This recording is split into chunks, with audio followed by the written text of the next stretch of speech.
अंधेरी रात थी। अमावस्या का समय, जब चंद्रमा भी डर से छिपा होता है। चारों ओर सन्नाटा था, बस श्मशान के पेड़ झूमते हुए कराह रहे थे। राजा विक्रमादित्य फिर से बेताल को पकड़ने श्मशान पहुंचे थे। पीपल के उसी पुराने पेड़ पर बेताल उल्टा लटका था। हवा में उसकी काया झूल रही थी, जैसे किसी मृत आत्मा की हंसी हवा में घुल रही हो। राजा विक्रम ने तलवार कमर में कस ली और आगे बढ़े। बेताल बिना प्रतिरोध के उतर आया, लेकिन बोला, राजन, तुम फिर आ गए। ठीक है, लेकिन अब की बात जो कथा में सुनाने जा रहा हूँ, वह शाप, तंत्र और रक्त की है। अगर तुमने उत्तर दिया तो मैं उड़ जाऊंगा, और नहीं दिया तो तुम्हारा सिर फट जाएगा। सुनो। बहुत समय पहले की बात है।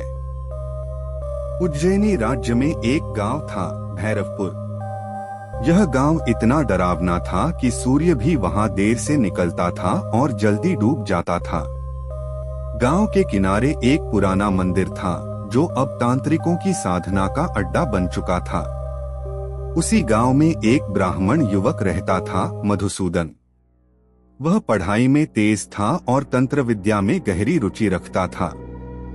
एक रात मधुसूदन को सपने में एक रहस्यमयी आवाज सुनाई दी।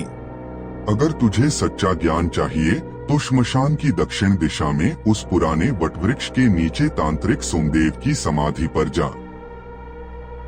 सुबह होते ही वह वहां गया। समाधि टूटी हुई थी, लेकिन एक काले कपड़े में लिपटा तांत्रिक ग्रंथ वहां पड़ा था। उसने जैसे ही ग्रंथ उठाया, हवा तेज हो गई और आवाज गूंजी, यह विद्या अधूरी है। जो पूरा करेगा वह अमर और शापित दोनों होगा। मधुसूदन डर गया, लेकिन ज्ञान की प्यास ने उसे पीछे नहीं हटने दिया। वह दिन रात उस ग्रंथ को पढ़ता रहा। एक दिन उसने मृत संजीवनी विद्या को सिद्ध कर लिया। अब वह मृत आत्माओं को बुला सकता था। लेकिन जैसे ही उसने एक मरे हुए तांत्रिक की आत्मा को बुलाया, वह आत्मा उसके शरीर में प्रवेश कर गई। गांव में अजीब घटनाएं होने लगी। रात में चिल्लाने की आवाजें, पेड़ों से खून टपकना, और हर अमावस्या को एक गांव वाला गायब हो जाता। गांव वालों को समझ नहीं आया कि ये सब क्यों हो रहा है। लेकिन एक बूढ़ा साधु जानता था कि यह सब मधुसूदन के कारण है। वह राजा विक्रमादित्य के पास गया और पूरी बात बताई। राजा विक्रम तुरंत भैरवपुर पहुंचे। पूरा गांव जैसे मौत की छाया में डूबा था। मंदिर की घंटियां अपने आप बज रही थीं और आसमान में काले कौए मंडरा रहे थे।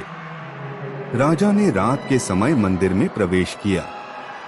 वहां मधुसूदन, अब तांत्रिक भूत, लाल आंखों और उलझे बालों के साथ तंत्र साधना कर रहा था। उसके चारों ओर शवों की माला और रक्त से बने यंत्र बने हुए थे। विक्रम ने तलवार निकाली और ललकारा, अगर तू इंसान है तो रुक जा, अगर राक्षस है तो मरने को तैयार हो जा।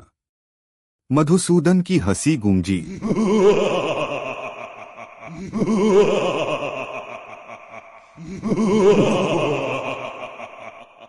राजन, अब मैं तांत्रिक सोमदेव का पुनर्जन्म हूँ। मुझे नहीं मार सकते। राजा और तांत्रिक के बीच भीषण युद्ध हुआ। मंत्र और अस्त्र एक साथ चल रहे थे। एक क्षण ऐसा आया जब विक्रम ने अपनी तलवार तांत्रिक के शरीर में घुसेड़ दी, लेकिन वह हंसता रहा। राजा समझ गए, यह शरीर तो अब आत्मा का घर बन चुका है। तब राजा ने वही तांत्रिक ग्रंथ उठाया और उसमें लिखे अग्निशुद्धि मंत्र का पाठ किया। पूरा मंदिर आग की लपटों में घिर गया। तांत्रिक चीखा, नहीं, यह मंत्र नहीं, यह तो मेरी आत्मा को जला देगा। और भयंकर चीख के साथ वह भस्म हो गया। गांव शांत हो गया। लोग फिर से जीने लगे। लेकिन मंदिर के पीछे एक नया वृक्ष उग आया, जिसमें खून की बूंदें सुबह के समय दिखाई देती थीं।